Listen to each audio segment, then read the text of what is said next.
ምልጃ ይፈቅዳል። ምልጃ የሱ ነው። እሺ ስለዚህ አምላክ ካልፈቀደ ነዓም ምልጃ አይሆንም። ምልጃም ደግሞ የሚሆነው በሌላ አካላት ወደ አላህ ነው። አይ እኮ አሁንም እኮ ይጋጫል። አንተ መልስ አሁን በአንድ በኩል እየገለጽከው ያለው ያማልዳል ለማለት ነው፣ በአንድ በኩል ደግሞ አያማልድም ለማለት ነው። በአንዱ ያማልዳል አልኩም ያማልዳል ወይስ ሜቢ ጆሮ ከሆነ እንጂ ያማልዳል ብዬ አልተናገርኩም እኔ እኮ። ያንተ አነጋገር እንደዚህ ነው ብያለሁ። ያማልዳል ወይስ አያማልድም ግልጽ አድርገህ ንገረኝ። ሜቢ ጆሮ ካል ለአራተኛ ጊዜ ድጋሚ አዳምጠኝ። አላህ ከሱ ውጭ ሌላ አምላክ ስለሌለ ወደ ሌላ አምላክ ሊያማልድ አይችልም። አይሰማም? ቁርአን ላይ ደግሞ ያማልዳል ይላል። ማስረጃውን ሱራ 6:7 ያወጣል። አንብበው። አውጣና አንብብ። አንተ አሁን ልጠይቅህ እኮ ነው የመጣሁት። አንተ ጋር አንተ ራስህ አውጣ። ማስረጃ ማቅረባችንም እኮ ነገርኩ፣ ቦታውን ነገርኩ። ማውጣት ትችላለህ። መክፈት ቦታውማ ሰማሁኝ እኮ፣ ግን ቦታ መክፈታችን አንተ ወይ ማንበባችን በቃል ችግር የለውም። በቃል ብታነብ እኮ እኔ አንድ ስልክ ስለያዝኩኝ ያስወጣኛል። ለዛ አልችልም ነው። አንድ ስልክ ከምት አልችልም። خلاص ችግር የለውም። አትፍራ፣ መልስልኝ። እመልሳለሁ። ጥያቄ ብለህ ነው ያስገባኝ። ጥያቄ ነው ያለው። ባገዝኩ ልክፈትልህ ባልኩ አትፍራ። ሆ እኔ እኮ ልክፈትልህ መፈካት አልችልም። አንተ ወንድሞች ይከፍሉልሃል። ችግር የለውም። ዝም በል ሳልሃለህ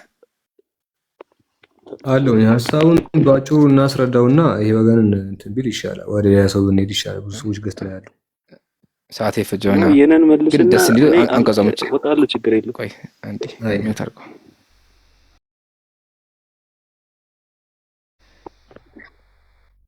እሺ ሳላ አንቀዙ ክፈትለትና ከዛ በኋላ ሸፋዓሲ በምን እንደሆነ ያስፈልጋል። አስረዳ የምችል ካልሆነ ይቻላል። እኔ ያወጣዋለሁ። ይመችኛል። ችግር የለውም። ትልቁ ላይ አድርገኝና ይሄ ነው። የትኛው አንቀጽ ነው የፈለግከው? 651 አይደለም? እነዚያም ከእርሱ ሌላ ረዳትና አማላጅ የሌላቸው እኔ የፈለግከው 651 677 ችግር የለውም። እሱን እከፍትልሃለሁ። ያው ብዙ ቦታ ነው ያለው። ምን ማለት እንደፈለገ አስረዳህና ከዛ ወደ ሌላ ሰው እንሄዳለን። ሱረቱል አንዓም 6:7 እሺ ያው አንብብላቸው።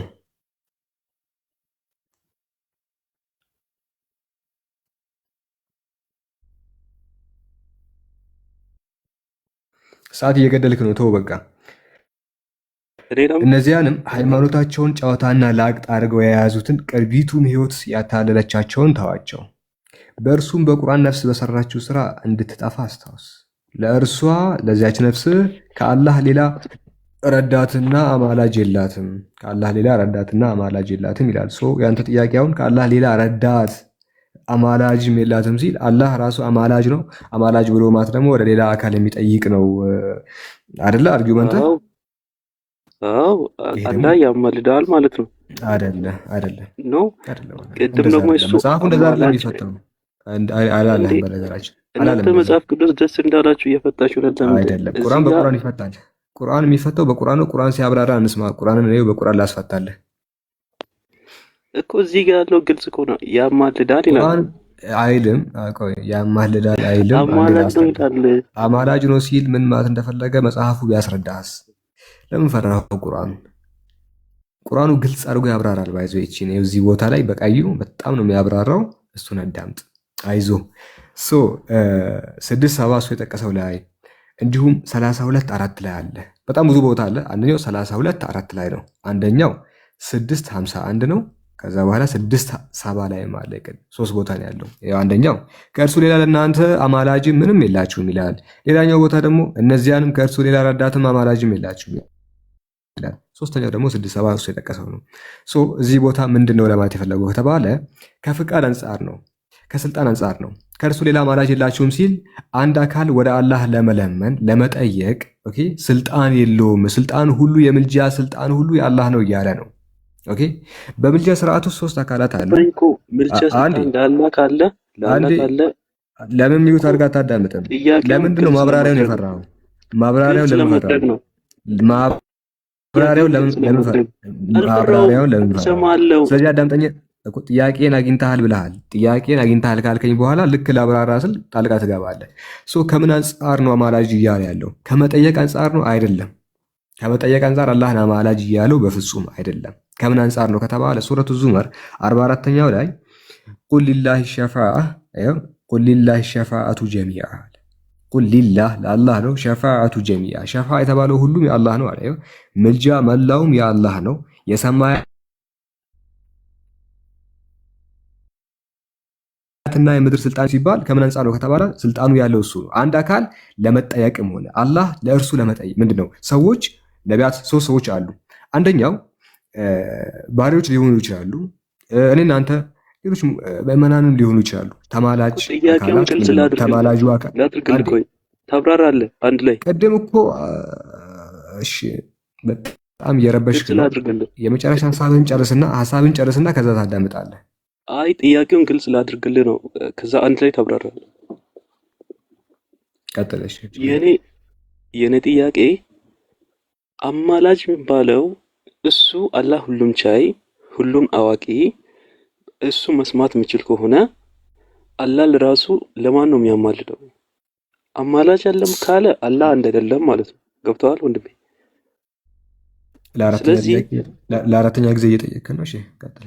ብዙ ማውራት አንተ የምትመልስበት መንገድ አላህ አንድ ነው ትላለህ። የምመልስበትን መንገድ አንተ አይደለም የምትነግረኝ። ማነህ? ስም ማነው? እስቲ ሌላ አንድ ጊዜ ያሬዶ የምመልስበትን መንገድ ለኔ ተውልኝ። የምመልስበትን መንገድ ለኔ ተውልኝና ጥያቄን ጠቅለል አድርገህ ጠይቅ። ማስኬዱንና አለማስኬዱን እናያለን። መቼ መለስኩኝ? አልመለስኩም። ባይዘ አልመለስኩም። ገና ፋይሉን አልነካሁትም። ሁላ ይሄ ገና ይሄ ሁላ አለ እኮ። አረ ጭራሽ እኮ ምንም ነገር ሳልል አፌ ላይ ቆምክና አልመለስክም አልክ። አንድና አንድ ስንት ነው ብለህ ጠየቀኝ። ቀላሉን ጥያቄ ሁለት ልልህ ስል አትመልስ፣ መሀል አፌ ላይ ትቆማለህ። ቀላል ጥያቄ መጠየቅ አይደለም የሚያስቀው፣ እንዳልመልስ መያዝ ነው። ጥያቄውንም እንትን ብለህ መልሱንም ደግሞ ፈርታ አይሆንም። እንደዚህ ሊሆን አይችልም። ስለዚህ ታዳምጥ። እኔ ላወርድ እኮ እችላለሁ፣ ያሬድ አድሚን ነኝ፣ ታች ላደርግ እችላለሁ፣ ግን እንደው እንድታዳምጥ ፈልጌ ነው። ስለዚህ በምልጃ ስርዓት ላይ ሶስት አካላት አሉ። አንደኛ የሚጠየቅለት አካል ነው። ሁለተኛ የሚጠይቀው አካል ነው። ሶስተኛ የሚጠየቅ አካል ነው። አይታል? የሚጠየቅለት አካል፣ የሚጠይቅ አካል፣ የሚጠየቅ አካል ተማላጅ ማለት ነው። ማላጅም አለ፣ የሚማልድለት አካል ደግሞ አለ። ስለዚህ የሚጠየቅለት አካል ጠያቂና የሚጠየቅ ነው። ጌታ አምላካችን የሚጠየቅ ነው። ልብ በል እዚህ ጋር ጌታ አምላካችን የሚጠየቅ አምላክ ነው። እሱ ጠያቂ አምላክ አይደለም። ከእርሱ በላይ የሆነ ሌላ አካል የለም። የሆነ የስልጣን ተዋረድ የለም። እናንተ እንደምታምኑት በስላሴ መካከል ከአላህ በላይ ሌላ አካል ስላሌለ እሱ የሚጠየቅ እንጂ የሚጠይቅ አይደለም። ይጠየቃል። እሱ እኔና አንተ ይጠየቅልናል። ነቢያት ይጠይቃሉ። አላህ የሚጠየቅ አምላክ ነው። ታዲያ ይሄ ከሆነ ከምን አንጻር ነው ከተባለ ከስልጣን አንጻር ነው አማላጅ እያለ ያለው።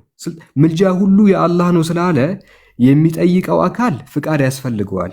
የሚጠየቅለትም አካል አላህ ከፈቀደ ነው ጥቅም ሊኖረው የሚችል። ለዛ እኮ ነው እዚህ የቁርአን አንቀጽ ላይ ምልጃ መለውም የአላህ ብቻ ነው ካለ በኋላ በሱረቱ ሰባ ላይ ምልጃ እርሱ ለፈቀደለት ሰው ብቻ ቢሆን እንጂ እርሱ ዘንድ ምንም አትጠቅምም አለ። ምልጃ እርሱ ለፈቀደለት ሰው ብቻ ቢሆን እንጂ እርሱ ዘንድ ምንም አትጠቅምም። ጥቅም የሚኖረው ራሱ ምልጃ አለ አላህ ሲፈቅድ ብቻ ነው አለ። እኔ ከፈቀድኩ በኋላ ነው ጥቅም የሚኖረው አለ። ለዛ ሱረቱ ጧሃ ላይ በዚያ ቀን ለእርሱ አራህማን የፈቀደለትና ለእርሱም ቃልን የወደደለት ሰው ቢሆን እንጂ ምልጃ አንድንም አትጠቅምም ይላል። ስለዚህ እኔና አንተ ለመጠቀም ከምልጃ ከነቢያቱ ምልጃ አላህ ከኛ መፍቀድ አለበት፣ ለነቢያቱ መፍቀድ አለበት። ያኔ ለነቢያቱ ሲፈቅድና ለእኛም ደግሞ ሲወድልን ምልጃችን ተቀባይነት ያገኛል። ስለዚህ እሱ የሚጠየቅ አምላክ ነው። እኛ የሚጠየቅለት አካል ነን፣ ነቢያት ደግሞ የሚጠይቁ አካላት ናቸው። አላህ ከእርሱ በላይ የሆነ ኃይል የለም። እሱ የሚጠይቅ አካል አይደለም። ይህን ይመስላል። ኢምራን የምትጨምረው ነገር ካለ ጨምርለት። ጀዛከላ ሰላም። በቂ መብራሪያ ነው። ሜቢ ግን ያሬድ ጥያቄ ስትጠይቅለት ጊዜ ለማዳመጥ ሞክር። እሺ በቂ ነው። እዚህ ጋር ብቻ እንዳገል ጨምርላችሁ። ተመልከቱ ምን እንደሚል هذه الشفاعة خاصة بالله وحده። شفاعة በሙሉ የአላህ ነው። وأن الشفاعة خاصة بالله وحده لا يستطيع أحد أن يشفع لأحدهما إلا بشرطين። አንድ ሰው በሁለት ቢሆን እንጂ በሁለት ሸርጥ ቢሆን እንጂ ሊያማልድ አይችልም። أحدهما أن يكون المشفوع له المرتضى። ምልጃ የሚቀርብለት አካል ደግሞ የተወደደ መሆን አለበት አንደኛው። وأن يكون ነሻፊኡ ማዙነ ለሁ እንዲሁም ደግሞ የሚያማልደው አካል የተፈቀደ መሆን አለበት አለ። ስለዚህ ጣዖት አምላኪ ምን ያደርጋሉ? ጣዖት እያመለኩ ጣዖታቶቹ ወደ አላህ ያቃርቡናል፣ ያማልዱን ይላል። ስለዚህ ይሄ ውሸት ነው። ወደ አላህ ሊያማልድ የሚችለው ማን ነው? እሱ የፈቀደለትና እንዲሁም ደግሞ ለተፈቀደለት አካል ብቻ ነው ብሎ አስቀመጠ። ስለዚህ በዚህ አንጻር ነው። ለነበረን ቆይታ እናመሰግናለን። ፈቃደኛ ከሆነ ግን ጥያቄ አለን እኛ። ስለዚህ አልተመለሰልኝም። አሁንም እሱ ከፈቀደ ብቻ ነው ምልጃም ልማለድለት የሚቻለው ማለት ነው። አላህ ከፈቀደ ብቻ ነው። እሺ እናመሰግናለን። ከዚህ በላይ ካልሰማ ከባድ ነው። እስኪ ሳላህ አራውን ሰምተሃል እንዴ? አንተም እኮ እንደዛ ብለሃል። አሁን ሳላህ አራውን ሰምተሃል? አዎ ሰምቻለሁ። ሱብሃንአላህ። እሺ ከሰማህ ምን አለ?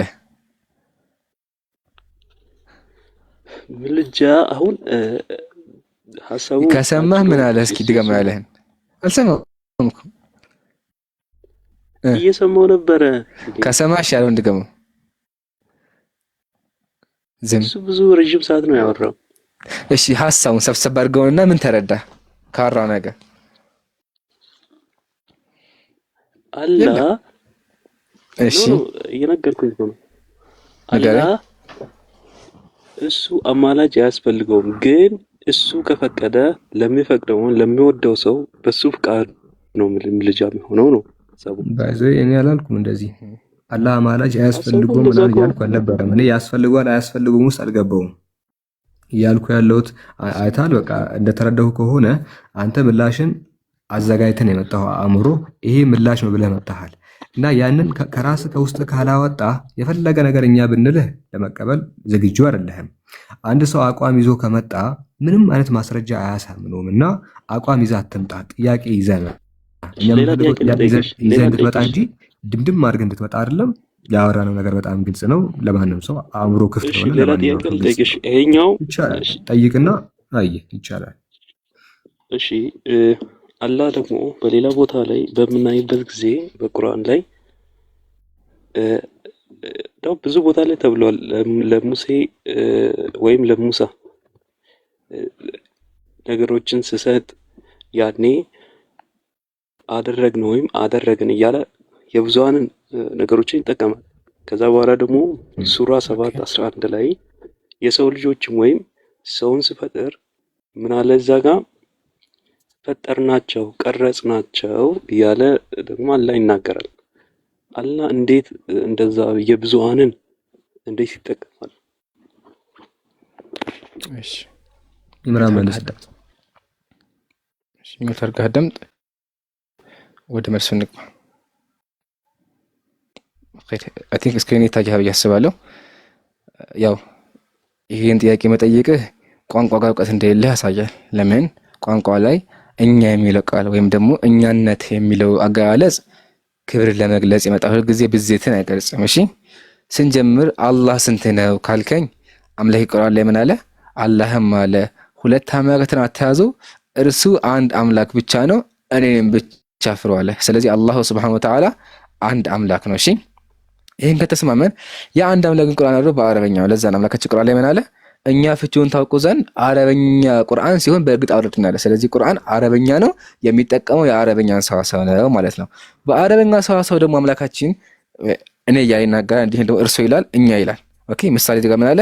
እኔ አላህ ነኝ ያለ እኔ አምላክ የለም ተገዛኛ እኔ እያለ ይናገራል። እርሱ ይላል፣ ያው እዚህ ጋር እርሱ እያለ ይናገራል። ቀጥሎ ደግሞ እኛ ይላል። እኛ ሲል የተፈለገበት ምንድነው ካለን ወደ ቋንቋ መውሰድ ነው። ወደ ቋንቋ ስንሄድ በአረብ አገላለጽ እኛ የሚለው ቃል ፕሉራል ኦፍ ማጀስቲ የገነተኛነት ይባላል። ለዛ እዚህ ጋር በተመለከተ ተፍሲር አልካቢር መጽሐፉን ይኸው ምን ይላል? فهذه الصيغه አለ እነዚህ አነጋገሮች አለ ወኢን ካነት للجمع ብዜትን ገላጭ ቢሆንም አለ ኢላ ሲቀር አለ አነ هذا من كلام الملوك ይሄ የነገስታት አነጋገር ነው። እንደ ኢስሃር التعظيم ልቅና መግለጽ ይፈልጉ አለ فإن الواحد منهم ከነሱ አንድ ሰው اذا فعل في عند ስራ ከሰራ قال إنا فعلنا كذا እኛኮ እንደዚህ አደረግን ይላል። ስለዚህ እኛ የሚለው ቃል ብዜት ተሰገድ ክብሩን የሚገልጻል ማለት ነው። ስለዚህ አምላካችን እኛ ብሎ ሲናገር ክብሩን እየገለጸልን ያለው። ሲቀጥል አምላክ እኛ የሚለው ስለ ጸጋ ሲያወራ ብቻ እንጂ ስለ አምልኮ ሲያወራ አይደለም። ስለ አምልኮ ሲያወራ ወእያየ እኔም ብቻ ነው የሚለው እኛን አይልም። ነገር ግን ስለ ጸጋ ሲያወራ ፈጠርናችሁ እያለ ይናገራል። ክብሩ ለመግለጽ ማለት ነው። አንድ ልጨምርልና ይበቃሃል። ይህ መጽሐፍ ደግሞ ተመልከት። ወሁወ ጀለ ወዓላ ዋሂዱን እሱ አላሁ ስብሓነ ወተዓላ አንድ አምላክ ነው አለ። ኢላ ሲቀር አለ አነሁ ዩዓቢሩ አን ነፍሲህ ቢሲገቲል ጀምዒ ስለ ራሱ በብዜት ይናገራል። ለምን? ሊአጅሊ ተዕዚም ልቅናውን ለመግለጽ። ስለዚህ እኛ ቢሆን ሲናገር አምላካችን ልቅናውን እየገለጸ ነው እንጂ ብዜትን አያሳይም። ባይ ዘ ዌይ ይህን ነገር መጽሐፍ ቅዱስ ላይም አለ። ምሳሌ መጽሐፍ ቅዱስ ብትመለከት መጽሐፈ ዕዝራ ይላል ሰላም አለ ንጉሱ፣ አሁንም ወደ እኛ የላካችሁትን ደብዳቤ በፊቴ ተተርጉሞ ተነበበ አለ። እኔም አዝዣለሁ አለ። ያ ግን እዚህ ጋር ወደ እኛ አለ። ንጉስ እኮ አንድ ሰው ነው፣ ግን ምን አለ? እኛ እያለ ይናገራል። በተጨማሪ መጽሐፈ ዕዝራ መጽሐፈ ዕዝራ ሳይሆን መጽሐፈ እንትን ላይ ዳንኤል ላይ ትንቢተ ዳንኤል የሚላል ህልሙ ይህ ነው ዳንኤል፣ ፍቺውንም በንጉሱ ፊት እንናገራለን። ስለዚህ እኛ የሚለው ቃል ሁልጊዜ ብዜትን አያሳይም፣ ክብርን ያሳያል። ስለዚህ አምላካችን እኛ ብሎ ሲናገር ክብሩን እየገለጸልን ያለው። እናመሰግናለን። ኦኬ እሺ፣ እዚህ ጋር መጽሐፍ ቅዱስ ውስጥ የመጣው ዳንኤል የተናገረው ዕዝራ ላይም ያለው እኛ የተባለው መንግስት ነው። መንግስት ውስጥ ደግሞ ብዙ አይነት ስልጣን አለ፣ ብዙ ሰዎች አሉ። ትንቢተ ዳንኤል ስለማን ነው የሚያወራው? ዳንኤል ላይ ትንቢተ ዳንኤል እየተናገረ ያለው ማን ነው? ዳንኤል ነው። ግን ከዳንኤል ጋር ሰዎች ነበሩ። እንደዛ ነው ዳንኤል ማስረጃ ብሎ የሚገልጸው። ማስረጃ ዳንኤል ጋር ሌላ ሰው እንዳይበር ማስረጃ። ዳንኤል ለማን ነው እየተናገረ ያለው? እኮ የመለስከው ነው አንተ። እሱን ጥቅስ አውጣና ዳንኤል ለማን ነው እየተናገረ ያለው? ለማንም ይናገር፣ ግን ይሄን ቦታ ለማንም ይናገር ሳይሆን ማን ጋር ያው ታውቀዋለህ መጀመሪያ ጥቅስ ስለምን እንደሆነ ጥቅሱ ራሱ ይመልሳል። አውጣና አንብብ እኮ ነው ያልኩት። ንገረኝ። አይ አንተ እንግዲህ ጥቅሱን አውቀህ እያበራራህ ነው ያለው። ስለዚህ ስለማን ነው የሚያወራው? ኖ አንተ እኮ ጥቅስ አለ ስለጠቀስክ ደግሞ የመለስኩልህ ነው። ቆይ አንዴ ያሬድ ትንቢተ ዳንኤል ላይ እየተናገረ ያለው ዳንኤል ነው ብለኸኛል። ጥያቄ ለማን ነው እየተናገረ ያለው? ከማን ጋር ነው እያወራ ያለው? አንብብልኝ እመልሳለሁ ካነበብኩት። በቃ ተቃውም ማያ ሳታቅ ወደ ማብራት አትሄድ። መጀመሪያ ጥቅስ ስለምን እንደሚያወራ ረጋ ብለህ ተማር። ሱብሃንአላህ ዝም በል በቃ አታውቀውም። ስለዚህ ዘለህ ወደ ማብራት አትግባ። ዳንኤል ብቻውን ነበር የነበረው። ሲቀጥል ህልም እየፈታ ነው ያለው። እግዚአብሔር ለማንም ያልነገረው የህልም ፍቺ ያሳውቀው ነው ያለው። ህልሙ ላይ ናቡከደነጾር ይባላል፣ ንጉስ ነው። ንጉሱ ህልም ካየ በኋላ ህልም ፈቺዎች ሞክረው አልቻሉም። ነገር ግን እግዚአብሔር ለዳንኤል በህልም ገለጸለት። ስለዚህ ዳንኤል መጥቶ ምን አለ? ህልሙ ይህ ነው፣ አሁንም ፍቺውን በንጉሱ ፊት እንናገራለን። ንጉስ ሆይ አለ። ንጉስ ሆይ አንተ ንጉስ ሆይ የሰማይ አምላክ መንግስትና ኃይል ነህ፣ ብርታት ክብር የሰጠህ የነገስታት ንጉስ አንተ ነህ አወራ። ይሄ አይደለ? ስለዚህ እየተናገረ ያለው ዳንኤል ነው። ከዳንኤል ጋር ሌላ ሰው የለም። አንተ ግን ከዳንኤል ጋር ሌላ ሰው አለ ስላልክ ማስረጃ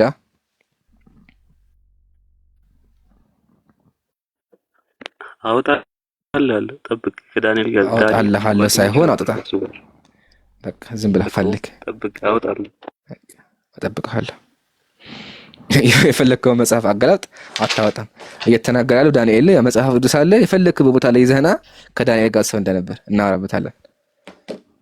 አወጣልሃለሁ። ያቆምኩ አሁን ገና ሊፈልግ ማስረጃ ዝም ብለህ ፈልግ። አወጣልህ ሳይሆን እስከምታጠ ዝም ብለህ አንተ ስታወጣ የምታወራው። እሺ አንዴ እንደውም ቆይ ስታወጣ ማለት ነው። ሲያወጣ የንጉስ ናቡከደነጾርን ህልም ዳንኤል ውጪ የሚፈታ ሌላ ሰው አለ እንዴ? አንዴ ማን ነው ስሙ? አንዴ ቆይ ልጅ ያሬዶ፣ ከዳንኤል ውጪ የንጉስ ናቡከደነጾርን ህልም ሊፈታ የሚችል ሌላ ሰው አለ? ካለ ሌላ ችግር ውስጥ ትገባለህ፣ ካሌለም ችግር ውስጥ ትገባለህ። በሁለቱም ካገኘህም ካላገኘህም ሁለቱም ይጠምዳል። ለምን እንደዚህ እንዳልኩ በኋላ ትረዳለህ። ስለዚህ አታገኝም። ባይዘው እንዲሁ ነው ፖዝ የምትሆነው እንጂ ወይ ትወጣለህ። ፖዝ ሆነ ትቆይና ራስ ትወጣለህ እንጂ ስትመለስ ጥቅሱን ይዘህ አትመጣም። በእርግጠኝነት ትንቢት ነው። ነቢይ እንዳትሉኝ በኋላ ፕሮፌት እንዳትሉኝ እንጂ የሚፈጠረው ነገር እንደዛ ነው። አፖስትል። እሺ ወደሚቀጥለው ሰው እንሂድ አይደለ?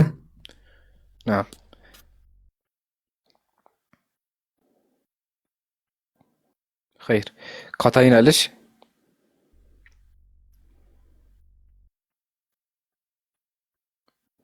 አሉ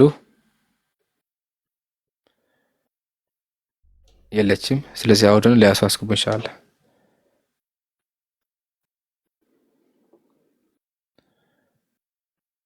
የግዳሽ የሚል አካውንት አለ። ፖዝ የምትሆኑ ሰዎች ፖዝ የተፈቀደው ለያሬዶ ብቻ ነው። እሺ ፖዝ የሚፈቀደው ለእሱም እስኪወጣ ድረስ ነው። ለያሬድ ብቻ ነው። ከያሬድ ውጪ ሌሎቻችሁ ፖዝ አትሆኑ። አዎ ኢግናሺየስ ከላይ ያለው ይሰማል? ይሰማል። ቀጥል። እንዴት አመሻችሁ? አልሐምዱሊላህ። ሰላም እያለሁ። ከየት ቤተ እምነት ነህ? እኔ ኦርቶዶክስ ነኝ። ኦርቶዶክስ ነህ? ጥያቄ አለህን? ጠይቀህ። ያ አይ ከቅድም ጀምሮ ስሰማችሁ ነበር እና ካወራችሁት ውስጥ ነው መጠየቅ ፈልገው። ከዛ ያው ከዛ ትጠይቁኛላችሁ ፈልጋችሁት አውቆ ከሆነ ማለት ነው። ጠይቅ። ኦኬ ያው ቅድም ሳላ ሲያወራ ነበርና በርኩሰት ላይ የተነሳው ሀሳብ ላይ ስለ ሞራል ኢምፒዩሪቲ ነው ወይስ ስለ ሪቹዋል ኢምፒዩሪቲ ነው የሚያወራው? እዛ ላይ እርኩሰት ተብሎ የተገለጸው የሚል ጥያቄ ነው ያለኝ። በጣም ጥሩ። መጀመሪያ መጽሐፉን አንብበዋል? አሁን እኮ የኔ ማንበብ አለማንበብ ሳይሆን ጥያቄ እንድትመልሱልኝ። አይ መጀመሪያ ስለምን እንደሚያወራ እንስማማ። ክርክር ከሚሆን መጀመሪያ መጽሐፉ ስለምን እያወራ እንደሆነ እንስማማ። ሴት ልጅ የወር አበባ ስትሆን እርኩሳት አይደለችም። ያ እዛ ላይ እርኩስ ተብላ ተገልጻለች። ግን እርኩስ የሆነችው በጣም ጥሩ። እርኩስ የሆነችው የተቀመጠችበት የሚነካት መተኛዋ ሁሉም ነገር አይደለ? ስለዚህ አንተ እናት የወር አበባ ሆነ ከነካት እርኩስ ነህ አይደለም? ቆይ ማነው ኢምራን ከይቅርታ ጋር አቤት እኔ ተጠይቁኛላችሁ ብያለሁ፣ ግን ከዛ በፊት ጥያቄ ይመልሱልኝ ነው አይደለማ? ከአውዱ ጀምረን ከዛ በኋላ ኢምፒሪቲ ምን ኢምፒሪቲ ነው ወይም ደግሞ መቆሸሽ ነው እናወራበታለን። ንጽህናውን ስለምንድነው እናወራለን። ችግር የለብንም የፈለገ ቢሆን። ዋናው ግን እርኩስ ጥያቄ መጽሐፍ ቅዱስ አይደለ? ስለዚህ መጽሐፍ ከአንተ ነው። አንተ ራስህ ማመን አለብህ። ሳታመን አይሆንም። ጠይቁ ላይ ነው የገባው። ግን የተከው እስልምና ላይ ነው መጽሐፉ ያንተ መጽሐፍ። ስለዚህ አንተ መጀመሪያ ማመን አለብህ። ካልሆነ እኔ አላቅም በላ የሚታገኝ አናስረዳ። ቆይ እኔ እኮ ተጠይቃላችሁ ብያለሁ። መጀመሪያ ግን ስለ ሪቹዋል ኢምፒዩሪቲ ነው ስለ ሞራል ኢምፒዩሪቲ ነው የሚወራው ነው የኔ ጥያቄ። እርኩስ ተብሎ የተገለጸው አሁን ጠይቅ ብላችሁ እሱ ቆይ ለኛላ ሚውት አድርጌ ልስማ። በቃ ሚውት አድርጎሽ። እናመሰግናለን። አንደኛ ጠይቅ የተከው እስልምና ላይ ነው። አሁን ዘላ ወደ ክርስትና ገብታ ወደ ክርስትና ከገባ ክርስትና አንተ መጽሐፍ ነው። ስለዚህ አንተ በምታምንበት የምታስረዳው የምታቀርበው ማስረጃ ማለት ነው። እኛ መጽሐፈ ትንቢተ ኦሪት ዘሌዋውያን ያቀረበው ለምንድን ነው ካልከን ሴት ልጅ እርኩስ እንደሆነች ነው። እርኩስናዋ ምንድን ነው የሚለውን አንተ ነው የምታስረዳው። እኛ እርኩስ የሚለውን ነው።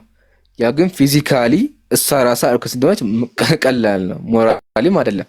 ሞራሊ ሊባል አይችልም። ለምን እየተወራ ያለው ስለ ወር አበባ ስለሆነ። እሺ ይሄን ያዝ። ሲቀጥል ሪቹዋሊ አምላክ ልታመልካችን እርኩስ ናት።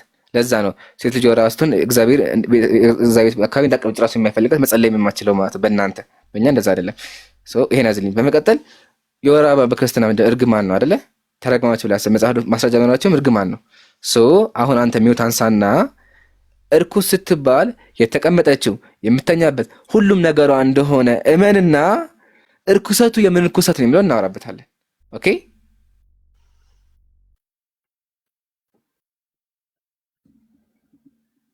ሳራ ሀሳብ ጨመለት። ቆይ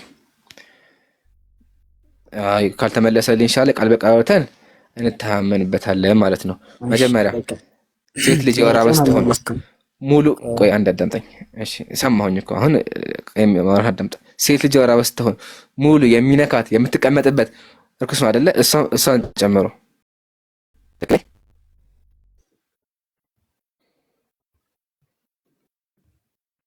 የት ገባ?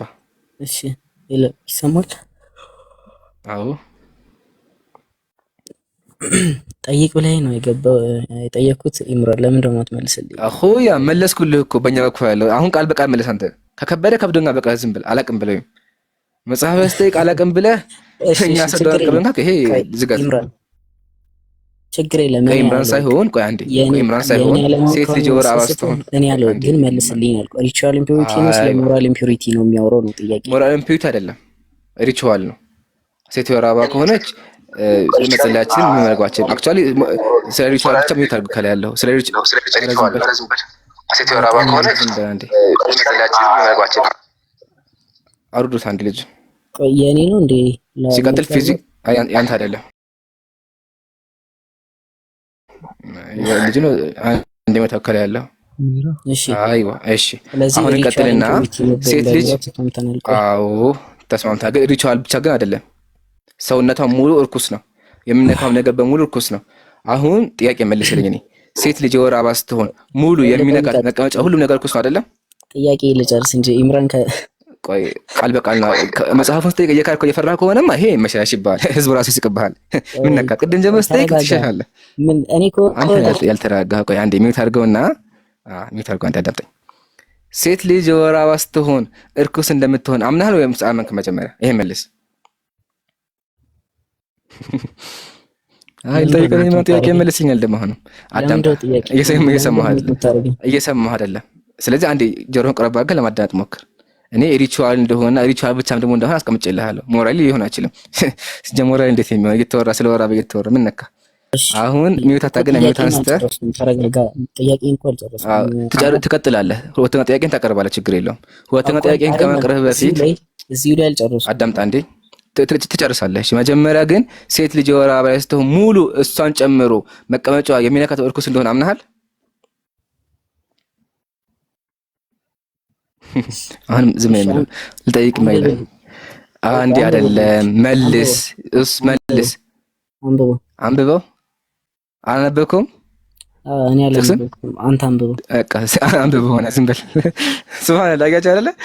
ጥቅሱን ሰምቼ ነው አንብቤ የመጣሁት። ዝም በል። ቆይ ሚውታ ከምትወድ ዝም በል አንዴ። እኔ ከመስቀኝ ይሄ ባህሪያቸው ነው። መጽሐፋቸውን ፈርቶ ያኔ መጽሐፉን ፈራውና አይ ልጠይቅ ነው የገባሁት አለ። ከተመለሰለ በኋላ ግን ደግሜ ስጠይቀው አላነበብኩትም ይላል። ማን ነው የመሸወዳ? የራስህ ነው የሸወርክ ያለው። በቃ ሴት ልጅ አንተ እናትህ አዳምጠኝ፣ እናትህ የወር አበባ ስትሆን ማለት ነው አንተ እሷን ከነካት እርኩስ ነህ፣ እናትህም እርኩስ ናት። ይሄ ነው ክርስትና የሚያስተምር። እዚህ እምነት ነው ያለው። አይ አይደለ? እናትህን እርኩስ የሚል እህትህን እርኩስ የሚል ያውም ደግሞ እነሱ ብቻ ሳይሆኑ የሚነኩትም የሚበሉበትም የሚቀመጡበትም ኢቭን አልጓም ማንጠፋችልም። እንግዲህ ሱብሃንአላህ ሌላ ጊዜ እኛ ጋር ስመጣ መጽሐፍህን አንብበህ ለመምጣት ሞክር ብዬ እመክርሃለሁ። እናመሰግናለን። ታችን አዳምጠህ خلاص አንብበህና እንጂ እኛ ጋር እንደዛ ፖለቲካ እንድትሰራ አንፈቅድልህም። መጽሐፌን አንብቤ መጥቻለሁ ብለህ ስትጠይቅ ደግሞ አንብብ ካልክ ይሄ ማጭበርበር ይባላል። እናመሰግናለን። ወንድም ሳላህ አይ ቲንክ ኤንኢጂ ሜል አካውንት አለ። አውራ ንጉስ መሰለኝ ሰው ያላየሁት። እሺ ጥሩ መልሰለታል። ጀዛከላሁ ኸይር። ኤንኢጂ እስቲ ሊያው አንዴ ስሙን ንጉስ ነው። ንጉስ ቀጥል። ያው ጥያቄ ነው እኔ ያለ ይቻላል። ይምሩ እንዴ ነሽ ደረሲ? ጥያቄ ካለ ቀጥል። ንጉስ አይሰማም? ይሰማል። ቀጥል ጥያቄ። ኢምራን ምን ነው ሰላም እያልኩሽ ነው።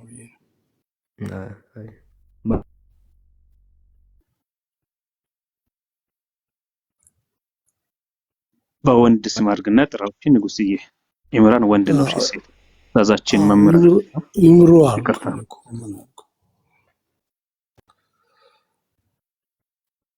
ጥያቄ የለህም ነው? እሺ ሰላም ብያለሁ። አለኝ ሰላምታን ያቀረብኩት ነው እኮ። አለን አይ ሰላሙን አላመን ተጋልፈዳ ቀጥልህ። ያው ይምሩና ሼብሩን ስለማያቸው ብዙ ጊዜ ነው።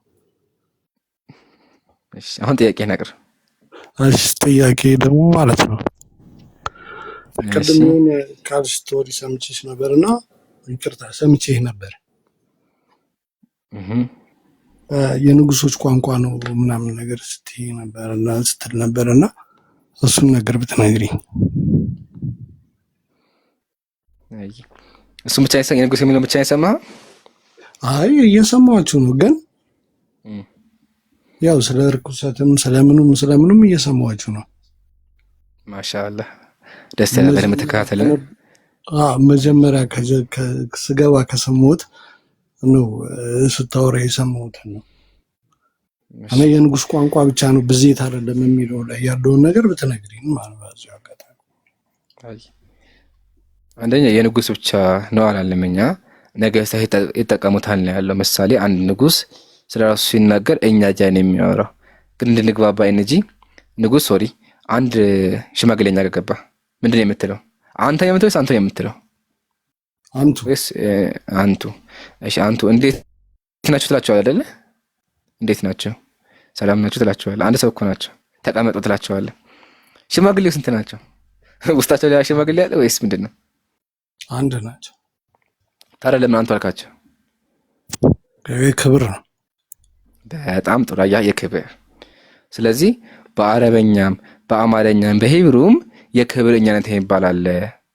አንድ ሰው ስራ ሲናገር እኛ ብሎ ሲገልጽ ሁልጊዜ በዘይትን አያሳይም። አንድ ሰው እኛ ካለ ልቀትን የሚያሳየው ቀጥሎ ያለው ግስ ይወስነዋል። ምሳሌ እኔ ኢምራን ወይም ደግሞ እኔ ኢምራን ወይም እኛ መታ ወይም ደግሞ አድርገና ብዬ ብናገር እኔ ወይም እያደረኩት እኔ ከሆንኩኝ አንድ ነው ይታወቃል። ስለዚህ የክብር ነው ማለት ነው። ብዙ ይሆን ደግሞ ከሆነ እኔ ሳላህ ኢምራን ይሄ አድርጋ ብዬ ከተናገርኩ ደግሞ ብዜትን ያሳያል። አየህ አይደለ? እንዲሁም ነገስታት ደግሞ ምሳሌ መጽሐፈ ዕዝራ ብትመለከት ንጉሱ አንድ ነው ግን እኛ ይላል፣ ወደ እኛ ይላል። አየህ። ስለዚህ እኛ የሚለው ቃል ቁርአን ላይም አለ፣ በአረበኛ አለ፣ በአማርኛም አለ። ግን ሁልጊዜ ብዜትን አያሳይም፣ ክብርን ገላጭ ሆኖ ይመጣል ነው። ግልጽ ነው። ግልጽ ነው። አየህ። ከየት ቤተ እምነት ነህ ግን? እኔ ኦርቶዶክስ ነኝ። ኦርቶዶክስ ነህ። እሺ፣ እንደው ክርስትና የምትወደው ነገር ምንድን ነው? ክርስትና እንድትቆይ ያደረገ ምንድን ነው?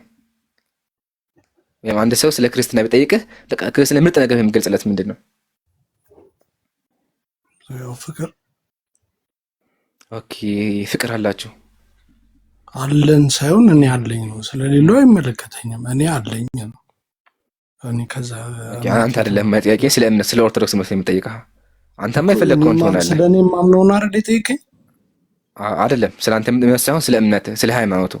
አሁን ምሳሌ ኦርቶዶክስ ብለህና አንድ ሰው ስለ ኦርቶዶክስ ቢጠይቅህ ምን ብለህ ታስቀምጣለህ? ወይም ኦርቶዶክስ ምርጥ የምታየው ነገር ምንድን ነው?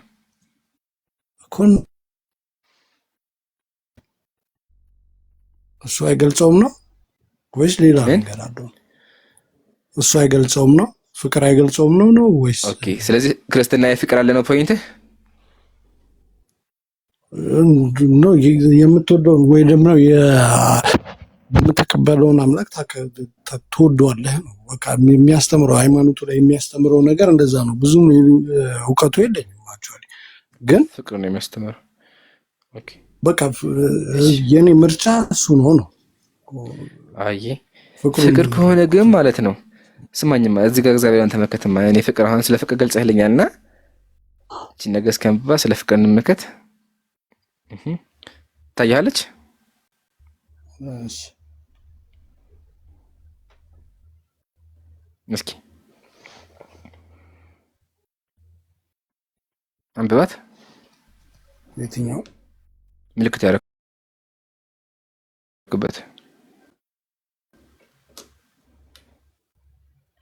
እግዚአብሔር ፍቅር ከሆነ እስኪ እዚህ ጋር ኦኬ፣ ኮሜንት የምታየው ችግር የለውም አስተካክልልህ። ያው አንዴ ታገሰ።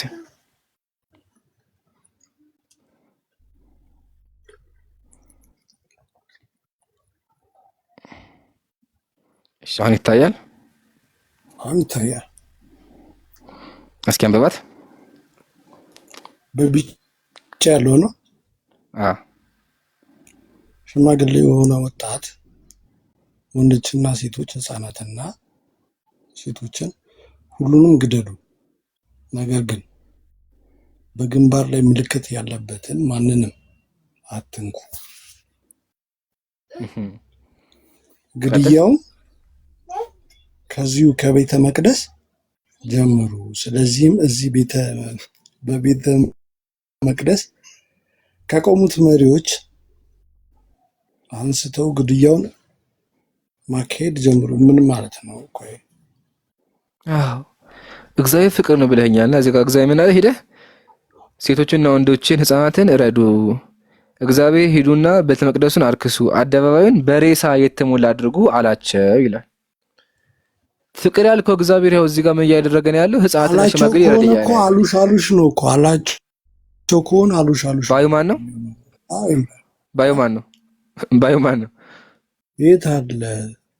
ያው እንደገናም እግዚአብሔር ሌሎችን ሰዎች እንዲህ ሲል ሳያቸው ሰማኋል ያለው ማን ነው? እግዚአብሔር። የት አለ? እሱ ነው እኮ የምታሳየኝ። መጀመሪያ ቢጫውን ያሳየኝ አይደል? ከላይ ዘጋው እንዲህም ይላል። እሺ ያጀምር። ቢጫውን ያሳየኝና ቢጫውን ደግሞ በቃ ከላይ ጀምሮ ደስ ይበለሽ። ቀጥል።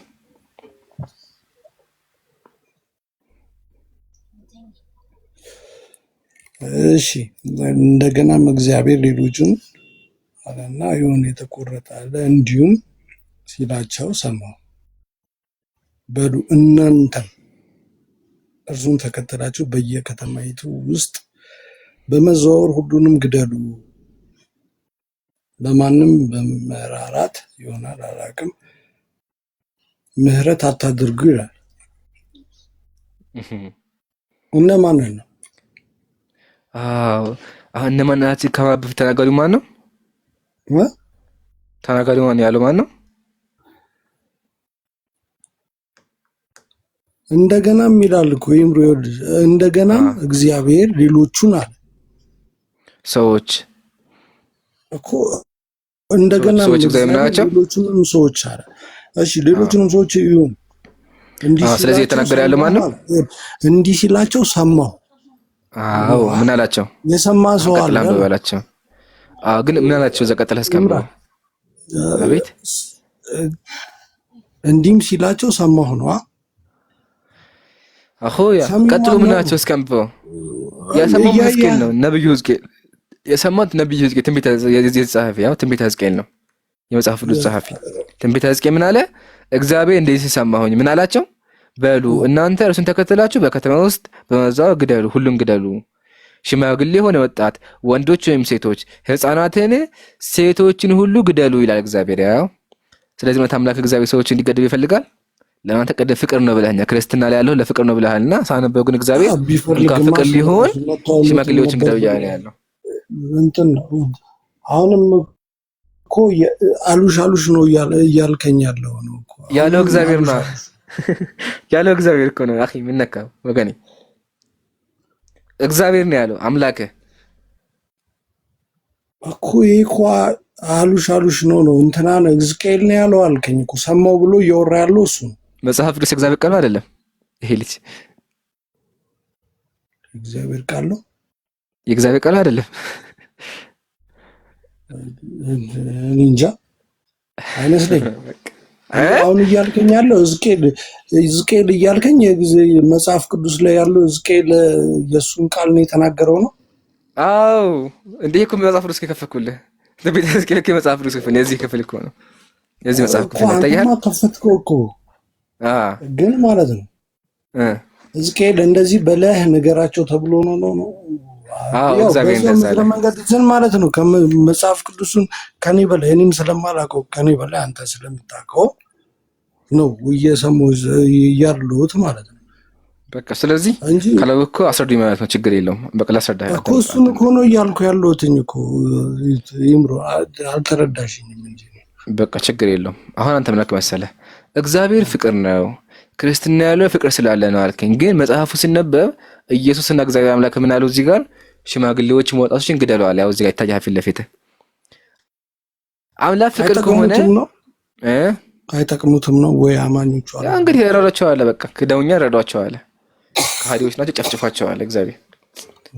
እና ደግሞ የሚጨፈጭፉት እነማን ናቸው? ሽማግሌ፣ ወጣት፣ ወንድ፣ ሴት፣ ህፃናትም እንዳይቀሩ ሰይፏቸዋል እግዚአብሔር አምላክ። ምን አይነት አምላክ ነው? ለምን አንተ የፍቅር አምላክ ነው ስላልከም ማለት ነው። ይህን ጥያቄ መመለስ መቻል አለብን። መቻል አለብህ ሳይሆን ማለት ነው። አሁን ለኔ እያስረዳኝ ነው አይደል? ይምራል ስታስረዳኝ ሕዝቅኤል አለ አላችሁ። ኦርቶዶክስም ከውጭም ካላችሁ ደግሞ ያዳመጣችሁ ከሆነ አዳምጡት። እንትና ማቶስ አለ ቶማስ አለ ምናምን ነገር ነፋሉ። እነሱ ያሉትን ነው አሉሽ አሉሽ እየተነገረ ነው ያለው ማለት ነው። በጣም ገራሚ እኮ ነው። ስለዚህ መጽሐፍ ውስጥ አይደለም አሉሽ አሉሽ ነው ማለት እኮ ነው። በጣም ይገርማል። ምንም ጥያቄ የለውም። የሆነ ጊዜ ውይይት ላይም እኮ ይብሮ ቤት እኮ ነበረ እኮ በዚህ ጉዳይ ላይ ተነስቶ ነበርኩ ራሴ። በጣም ገራሚ። ስለዚህ አንተ በቃ መጽሐፍ ትቻለህ በእኛ እኔ እኮ የሚከራከረው በመጽሐፉ ካመንክ ብዬ ነው። በቃ ይሄን ተው። እሺ ኢየሱስ አምላክ ነው አምላክ ነው ማለት ኢየሱስ አምላክ ታመልከዋለህ? አዎ በሚገባ። እሺ እንደው ኢየሱስ አምላክ እንደሆነ የነገረህ ማን ነው እንዴ እንዴ? የኖርኩበት ህይወት ነው። እናቴ ያለች አባቴ ያለ ኦኬ የሰጡኝ የተቀበል አባትህ ነው ኢየሱስ አምላክ ነው የነገረህ? ለምን የተቀበልኩት ነው። እነሱ የሰጡንን ነው እኮ ተቀብለን ነው አይደል እንዴ? ኦኬ ስለዚህ አሁን ኢየሱስ አምላክ እንደሆነ የነገረህ ማን ነው? እንደነገርኩህ እኮ ስንፈጠር ስንወለድ ከቤተሰቦቻችን ተቀብለን ነው። ኦኬ ቤተሰቦች ናቸው ማለት ነው። ቤተሰቦች ግን ያው በኢትዮጵያ ለነሱ ቋንቋ መልካም የሆነ መሰለህ። ነገር ለልጃቸውም መልካም ነው። እሺ አሁን እንደ መሰለህ ንጉሥዬ፣ በአማርኛ ቋንቋ ምን ይባላል? ከባለቤቱ በላይ የሚያውቅ ቡዳ ነው ይባላል። ጠንቋይ ስለ ጠንቋይ ነው ኢየሱስ ይባላል። ጠንቋይ በጣም ቡዳ ጠንቋይ ነው እንግዲህ። ስለዚህ ስለ ኢየሱስ ከኢየሱስ በላይ የሚያውቅ የለም፣ ኢየሱስ ነው የሚያውቀው አይደለ? ተስማማን? እዚህ ጋር ቅሬታ አለ? ስለአንተ ካንተ በላይ የሚያውቅ አለ? እንደዛ ከሆነ ደግሞ ማለት ነው እም፣ እነዛ ሐዋርያት ተብለው የጻፉት መጽሐፍን ከሱ በላይ አውቀው ነው እነሱ። በጣም ጥሩ። ስለዚህ አሁን አንተ ኢየሱስ አምላክ ነው ወደ ሐዋርያት መጣ ማለት ነው። እሺ ወደ ሐዋርያት ስንሄድ ሐዋርያት ኢየሱስ አምላክ ነው ብለዋል? አይደለም ማቴዎስ ወንጌል ላይ ቶማስ ወንጌል ላይ ትላላችሁ ማለት የተጻፈው አለ። ቶማስ ወንጌል የሚባል በመጽሐፍ ቅዱስ ክፍል የለም። የለም ቶማስ እሺ ወንጌል በቃ የሚባል በመጽሐፍ ቅዱስ የለም። ማቴዎስ አለ፣ ሕዝቅኤል አለ ምናምን። ሕዝቅኤል ወንጌል አይደለም፣ የትንቢት መጽሐፍ ነው። በኢየሱስ ጊዜ አይደለም። እሺ እኮ አሁን እነሱ እነሱ እንደዛ ብለዋል? ኢየሱስ አምላክ ነው ብለዋል? ኖ ግደሉ ብሏል አለ እያልከኝ ያለው እሱም እግዚአብሔር አለ ነው። እግዚአብሔር ምን አለ? ሂደህ ግደል አለ ነው። እሱ ሕዝቅኤል የተናገረው፣ ሕዝቅኤል ከእግዚአብሔር የሰማው ማለት ነው። እኮ ከሱ የሰማውን ነገር እሱ ብቻውን ነው የሰማው ነው ሕዝቅኤል ታዲያ እንዴ የመጽሐፍ ብቻውን። ቅዱስ ጸሐፊ እኮ ነው። ምን ነካ ታዲያ? ምስክር የለውም። መጽሐፍ ቅዱስ እኮ እንደዚያ ስለዚህ መጽሐፍ ነው። ሕዝቅኤል ማነው? ምንድን ስለዚህ ነው? የለም ማለት በቃ ነው ሕዝቅኤል ነብዩ በሕዝቅኤል ጉዳይ ተከተል። ላይ ብቻ ማለት ነው በሕዝቅኤል ጉዳይ ላይ ብቻ የሆነ ፖይንት ቢነሳ እኮ ማለት ነው ኦርቶዶክስ መልስ የላትም ማለት ነው በቃ እናመሰግናለን። አይደለም። እኛም ምን ይሄን አክቹዋሊ እሱ ሌላ ፖይንት ነው። የመጽሐፍ ቅዱስ ጸሐፊያን አይታወቅም። ሕዝቅኤልም ከምትለው ለመጽሐፉ ምን ማስረጃ የላቸውም። ኢቨን ደግሞ እሱ ራሱ ማነው አይታወቅም። እሱ ማንም አይመልስም። ይሄን ነገር ልንገርህ። ስለዚህ ደግሞ ማለት ነው እንትናም ምንም ማስረጃ የለውም ማለት ነው። ማን አሁን የለም ብለሽኝ አደናገርሽኝ እኮ ማን ነው ማቴዎስ ማስረጃ የለው? ማቴ- ኦኬ ማቴዎስ። እሺ የማቴዎስ ወንጌል ነው። እሱም ቢሆን ለእሱ ማስረጃ የለውም ማለት ነው። ማቴዎስ ወንጌል ጀመረ ኢየሱስ አምላክ ነው አላለም። አንደኛ ቢል እኮ ነው አላለማ ካለ ግን ከኢየሱስ መስሎ እንደዚህ አለ አለ እንደዚህ የት ቦታ አለ ላይ እስኪ? አለ ምን እኔ ያውቃሉ አልነበርኩም የትኛውም ቦታ ላይ። ብቻ ይላል ነው እኮ እንትን ወንጌል ላይ እንደዚህ አለ እንትን መጽሐፍ ላይ እንትና እንደዚህ ብሏል ነው ሸጉዶ ሆኖ እኔ ሸጉዶ ሆኖ እንጂ መጽሐፍ ቅዱስ ክፍል ላይ ማቴዎስ ወንጌል ላይ ኢየሱስ አምላክ ብሎ ተናገረ። ማቴዎስም አምላክ አያለው አንድ ቦታ ኢየሱስ የለም። ራሱ እኔ አምላክ ነኝ እኮ አላለም። ኧረ ማቴዎስም አላለውም። ወላሂ አላለው ማቴዎስ አለ ማስረጃ እስከሚሰቀልም ድረስም አላለም። እሱ እኔ አምላክ ነኝ አላለም ከተሰቀለም በኋላም የለም አላለም። የለም። አዎ ኢየሱስ ብቻ አይደለም፣ አዳምጠኝ። ሐዋርያትም አሉ። ቄስ ነው ያለው። ከጊዜ በኋላ መጣ ቄስ። እሱ አሳሚ እሺ፣ እነሱም አቷቸው ኦርቶዶክሶች ካላችሁ ስሙ ማለት አዳምጡ፣ ኬሶቻችሁን ጠይቁ ብዬ ነው። እና ይምሩ አንድ ጥያቄ ነበረች። በቃ ቀጥል። ይሄኛውን ግን በደንብ አጥንተና አላህ ሂዳያ ይስጥህ። ጥያቄ ነግር። አሚን አሚን፣ ወላሂ አሚን። ሼብሮንም ብያችኋለሁ ማለት ነው። አይ የሆነ ነገር ገብቶኝ ምናምን ነገር ሻዳ ከያዝኩኝ እሱ ነው የሚያስይዙኝ ብያችኋለሁ። ኢንሻአላህ አንድ ቀን አይቀርም። ችግር የለውም። ብቻ እውነት ከሆነ ምን ችግር አለ? ሁሉም ሰው እውነት የሆነውን ነገር አይደል የሚፈልገው? ስማ እኛ ምን የምንላችሁ እኛ ያገኘውን ሰላም እኛ ያገኘውን ባህል እናንተ ምን ልታገኙ ነው? ደስ ይለናል። ሰላሙን ያጣ ካለ ያው ገብቶት ከሆነ ደስ ይለኛል። እኔም ገብቶኝ ከሆነ ብያለሁ፣ ለሼብሮ ብያቸዋለሁ።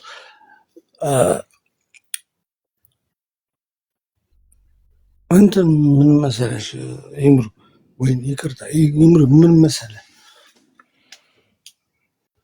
እንትን ቅድም ስተወሩት በነበረው ላይ ማለት ነው ስለ ወር አበባ ምናምን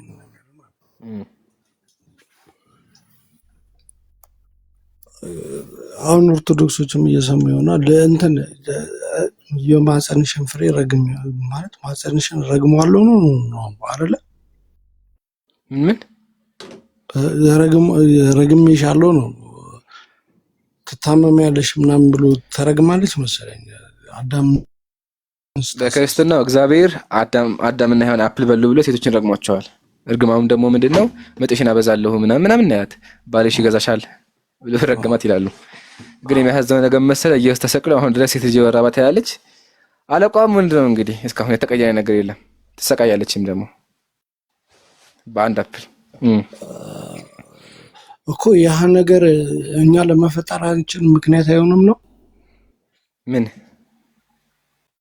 ያው እንቁላሉ ለመስራቱ ማለት ነው። የወር አበባ ስታይ የቆሸሸው እንቁላል ወጥቶ ምናምን ብሎ ሳይንሱ ይሄ ሳይንቲፊካሊ እኛም በእስልምና ያለው ይሄ ነው። ነብዩ ሰለላሁ ዐለይሂ ወሰለም ሐዲስ ላይ ምን አሉ? ኢነ ሃዛ ቆይ ላስረዳህ። ኢነ ሃዛ አምሩን ከተበሁ ላሁ ዐላ በናቲ አደም። ይሄ የወር አበባ የሚባለው ነገር አላህ በሴቶች ላይ ጻፈው ተፈጥሮ ነው አሉ። ተፈጥሮ ነው እንጂ እርግማን አይደለም። በክርስትና ግን ምን አሉ? የወር አበባ አዳምና ሔዋን ፍሬ ስለበሉ የእሱ እርግማን ነው አሉ። አያ ከዛ ደግሞ የሚገመው ነገር መሰለ ለኃጢአታችሁ ደግሞ ኢየሱስ መቶ ተሰቀለ ይሏችኋል። ግን ኢየሱስ ተሰቀለ አሁን ድረስ ሴት ልጅ ታመጣለች። አሁን ድረስ እንግዲህ ይፈሳቸዋል ደም። ይሄ የተለወጠ ነገር የለም። ነው ኢየሱስ ለወር አበባው ብሎ አይደለም የተሰቀለው። ታዲያ ለምን አልጠፋም? የወር አበባ እኮ የእርግማን ውጤት ነበር። እርግማን ከጠፋ ለምን ውጤት አልጠፋም? የወር አበባው ከጠፋ ማለትማ ፍጥረት የማይቀጥልም ማለት ነው። ግን እግዚአብሔር በዛ አሰውማ እግዚአብሔር አሰው ምንድነው? የወር አበባ እርግማን ብሎ ነው። ስለዚህ እርግማኑን ሲያነሳ የወር አበባ ማነሳት አለበት። ለምን ኢየሱስ የመጣው እኮ እርግማን ነው። እኛ እናውቃለን ነው ይምሩ። አሁን አላህ ያሰበውን ታውቃለህ ነው። እኔ አምላክ ያሰበውን አላውቅም። ግን በመጽሐፍ ቅዱስ ያለው አምላክ ከሆነ አዳምጠኛ እንዴ፣ በመጽሐፍ ቅዱስ ያለው አምላክ ከሆነ የወር አበባን ያሰበው እንደ እርግማን ነው። እግዚአብሔር አሁን የወር አበባ የእንቁላሉ ሲወጣ ነው ወይም ደግሞ በቃ ያኛው ፈርትላይዝ አደረገ ብሎ አስረዳ ችግር አልነበረም። ግን ምንድነው ያለው? የወር አበባ የመጣው ስለረገምኩሽ ነው። አክቹአሊ ባይ ዘ ዌይ መጽሐፍ ላይ እንደዚህ የሚል ነገር የለም። ረገምኩሽ የሚል እርግማንም አለ እንደተረገሙ አለ መጽሐፍ ቅዱስ ላይ። ግን የወር አበባ የሚል የለም። ስለዚህ ጨመረው